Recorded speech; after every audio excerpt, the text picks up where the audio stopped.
Not at all. And it's interesting you picked up there on the fact, and Sajid Javid, the Health Secretary, said it again this morning, that there will have to be a deferral for certain appointments in the National Health Service until the new year. The government's argument is, well, if we don't get everyone vaccinated, the NHS may well just fall over at some stage in January, and that means that everyone's appointments and all that, all their emergency services would come under such strain that it wouldn't be able to cope.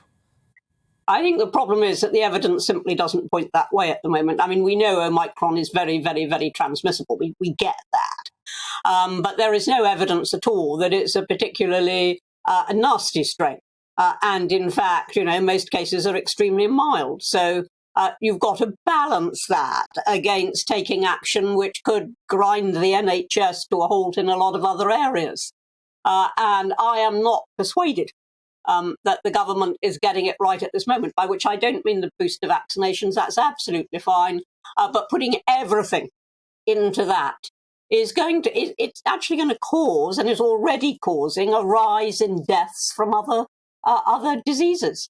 And it's important that there's some sort of balancing act. And I haven't seen anywhere since COVID started any evaluation of the deaths from COVID and the deaths from other wholly preventable causes. And we're going to need to see that. I also want to see a proper examination of the death statistics, because we know for a solid fact from people testifying from their own experience that people who go into hospital already dying, who are then tested for COVID, which they may have got while they're in hospital, it's classified as a COVID death. And there isn't a proper distinction between those who've died of COVID and those who've died with COVID.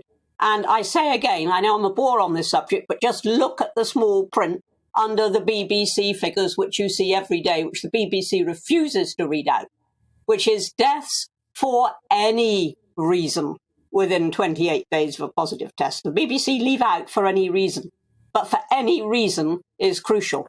I don't actually think that we really know, or that government knows, exactly what the true statistics are.